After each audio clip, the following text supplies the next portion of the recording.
राधे राधे महाराज जी। आपके चरणों में कोटि कोटि प्रणाम। महाराज जी, इस सांसारिक मोह माया की दुनिया में जब हम किसी व्यक्ति विशेष से अटैच या बंधन में बन जाते हैं और उसी के साथ अपनी सुख की अनुभूति करते हैं, पर जब वही व्यक्ति विशेष हमें दुख पहुंचाता है या हमें छोड़कर चला जाता है, वो उस स्थिति में हम उस व्यक्ति विशेष को कैसे भूल पाएं और अपने मन को स्थिर रखकर भगवत जप नाम में चित्त को कैसे लगा सके महाराज जी? इसी का नाम आसक्ति है। जो आप कह रहे हैं उसी का नाम आसक्ति है। आसक्ति होना सहज है, पर आसक्ति छोड़ना बहुत कठिन है। हम किसी व्यक्ति, किसी वस्तु, किसी स्थान आदि में जो सुख का अनुभव करने के लिए आसक्ति करते हैं, वो अज्ञान है। अज्ञान के कारण ही है, क्योंकि सुख तो भगवत स्वरूप है। भला नाशवान परिवर्तनशील शरीरों में कभी सुख मिला है क्या? सुख का तात्पर्य जैसे केवट को मिला। केवट श्री भगवान के चरण पखाड़ रहा है, भगवान बाद में उसको उतराई दे रहे ना, मना कर रहा है ना भगवान से। वो कह रहा अब कछु नाथ न चाही मोरे। और जब चरणों को पखाड़ रहा है तो कैसा स्थिति कैसी? अति आनंद उमगी अनुरागा चरण सरोज अश्रु प्रवाहित हो रहे। ऐसा आनंद, ऐसा सुख मिल रहा है कि भगवान से कह रहा है अब कुछ नहीं चाहिए, भगवान से कह रहा है। इसे सुख कहते हैं। प्रभु के नाम, प्रभु के रूप, प्रभु की लीला, प्रभु का धाम। हमारी जो सुख की मांग है, चूंकि हम सुख सिंधु के अंश हैं, भगवान सुख समुद्र है और हम जीव हैं, उनके अंश है, तो हमारी मांग सुख ही है। हम ऐसे व्यक्ति से प्यार करते हैं जो हमें सुख दे, ऐसी वस्तु स्वीकार करते हैं जो हमें सुख दे, ऐसी बात सुनना चाहते हैं, ऐसा दृश्य देखना चाहते हैं जो हमें सुख दे। देखो मूल में देखो सबके सुख है, पर भला यहाँ कहाँ सुख है? विवेक से खोज करके देखो। इतने भोग भोगे। एक बार हम सैमशी में थे तो एक 92 वर्ष के गांव के जमींदार प्रधान थे और वो आया करते थे। तो एकांत में उनसे उनका बाबा, मतलब बुरा मत मानना, मैं केवल पूछ रहा हूँ अपनी जानकारी के लिए कि जब मेरे मन में ऐसी कोई स्फुरणा होती तो मुझे बहुत जलन होती, क्योंकि हमारे मार्ग के विरुद्ध है। तो हमें लगता है कि मन को हम समझाते हैं कि बस 20-30 वर्ष की बात है, इसके बाद तो शांत होता है। आपका क्या अनुभव है? वो 92 वर्ष के थे। तो उनका महाराज अभी तो आप बच्चा ही हैं, कहने में हमें शर्म लगती है, पर हम 92 वर्ष के हैं, पर हमने जैसा मन बचपन में देखा था, जवानी में देखा था, वैसे ही आज है।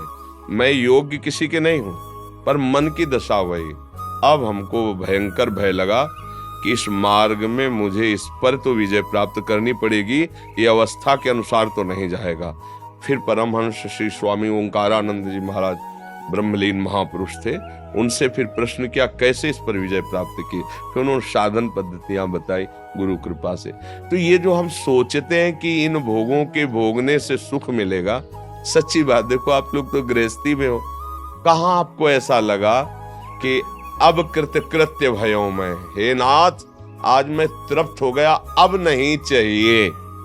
ये कुछ क्षण के लिए भले थोड़ा मन तुम्हें ऐसा बावरा बना दे कि बस, लेकिन उसी दूसरे क्षण के लगते ही मन तुम्हें दूसरे भोग में, फिर बार बार भोगने की इच्छा, फिर नवीन। इसका मतलब है नहीं, अगर होता तो तृप्ति मिल जाती ना।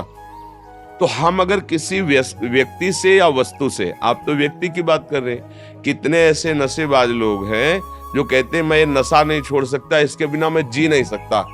अब आप बताओ, अपना जीवन किसी नशे के अधीन कर देना, किसी व्यक्ति के अधीन कर देना, किसी भोग के अधीन कर देना, ये अज्ञान के कारण ही तो होता है। तो सुख भगवान में है, ये पता नहीं है हमें। हमें लगता है सुख भोगों में है, और भगवान ने इस पूरे संसार को रच के एक पोस्टर लगा दिया, दुखालयम अशाश्वतम। गीता जी में कहा इसमें दुख ही दुख भरा है और अशाश्वतम, यहाँ कुछ टिकाऊ नहीं है, सब परिवर्तनशील, सब नाशवान। आज तुम्हें कोई प्यार से गले लगाएगा, कल वही तुम्हारी तरफ देखेगा नहीं, जब तुम उसके काबिल नहीं रह जाओगे। या नवम मन का क्या कार्य क्या है? नवम छोड़ो, अब नया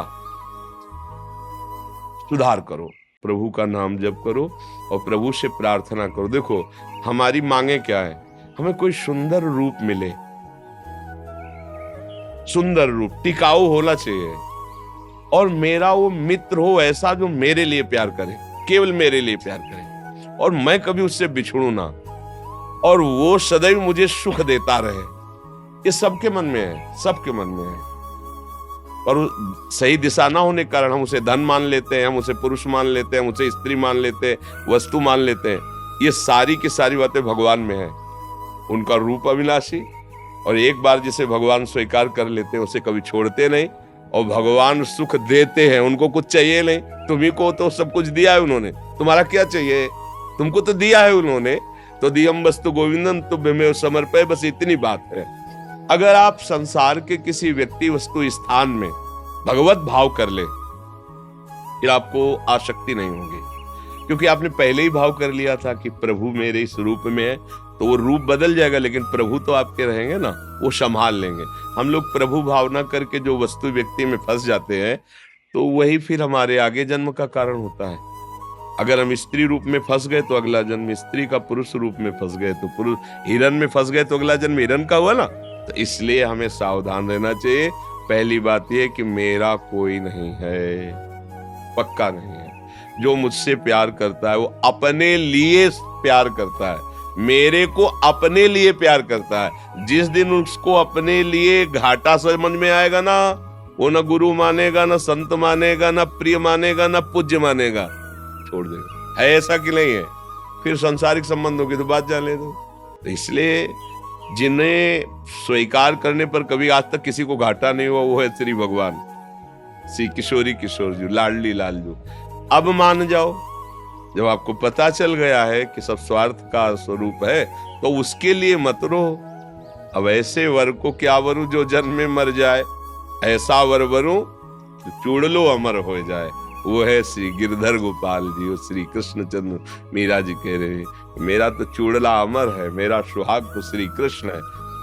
कोई फर्क नहीं है। इसलिए भाई हमारे पास प्रश्न का उत्तर यही है कि नाम जप करो, अपनी गलती को सुधार करो। हम गलती में फंसते चले जाते हैं, और कोई मुझे प्यार नहीं करता। जिसको अपने सुख की गुंजाइश दिखाई देती है वही मुझे प्यार के जाल में फंसाता है। अपने सुख के लिए सारी बातें हैं, ऐसे ही सबका संबंध समझ लो। जिस दिन अपना सुख, हम एक जगह थे तो एक वृद्धा महिला आई, अपने पति के लिए कहती, महाराज भगवान से मनाओ कि उनको उठा लें। उनका उठा लें का मतलब क्या, गिर पड़े हैं? बोले नहीं, वो पड़े पड़े हगते रहते, बड़ी दुर्गति प्राप्त करे, उठा ले। तो हम कहा तो लड़का है, बहू है, तुम है, सफाई करो, उनकी सेवा करो। बोले अब सब नहीं होता, बस आप इतनी कृपा करो, भगवान उठा ले। ये है संसार, ये है संसार। उसके काम के नहीं रहे तो भगवान उठा ले, काम के हो तो आए भगवान, कितने निर्दयी, तुमने क्यों ले लिया। ये संसार का स्वरूप है। तो आप समझो, थोड़ा विवेक को जागृत करो, मोह का नाश होगा। होए विवेक मोह भ्रम भागा, तभी भगवान से प्यार होगा, तभी तुम्हें विश्राम मिलेगा। ये भाग दौड़ तभी शांत होगी जब तुम्हारे प्यारे भगवान हो जाएंगे। महालक्ष्मी पति क्या चाहिए, रूपवान है, सर्व सामर्थ्यशाली है। देखो सूर्य किसने बनाया, कितने पूरे ब्रह्मांडों को प्रकाश दे रहे हैं। ये सब चिटिर पिटिर रात्रि में थोड़ा प्रकाश दे, देखो सूर्य कितने ब्रह्मांड को प्रकाश दे। कहीं भी चले जाओ है सूर्य, चंद्र का प्रकाश, सब ऑक्सीजन, सब जल भोजन, शरीर कितनी सुंदर है ना। कोई रचना करने वाला महान ईश्वर, हम उसको अपना क्यों न माने, अपना प्रीतम मान लेना। अच्छा, हम आज भी सत्संग में कह रहे थे, कई बार कहा है, अगर वो अनुभव में ना आता ना तो हम सबसे कह देते, भैया लगे तो बचपन से है पर हाथ कुछ नहीं लगा, आगे मरने के बाद जो मिलेगा वो हमें पता नहीं, पर हमें कुछ हाथ नहीं लगा। हम कह देते, पर हम सच्ची कहते हैं कि वो है, इतने नजदीक हैं, इतना दुलार करते हैं कि उनकी बात सोच के केवल रोना ही आता है, दूसरी कोई बात नहीं रहती है। इसलिए उन्हीं से प्यार किया जाए जो वास्तविक प्यार का निर्वाह करना जानते हैं, संसार प्यार का निर्वाह करना नहीं जानते।